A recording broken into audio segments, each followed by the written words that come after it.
Hello guys! So, magsabaw ta og noodles. Tapos kaning green guys. So, sitaw ni siya.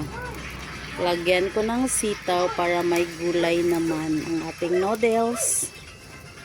So, ilagay na natin ang noodles guys. Ayan. Oh, nagkabit pa. Ouch! Oh, ayan. So, noodles. Ayan, sabaw tag noodles guys. Kaya maulan ang panahon.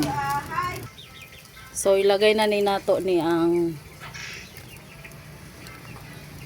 dahon guys. Siyempre, butangan na to gulay para masustansya po na nga to ang noodles. Ah, diba?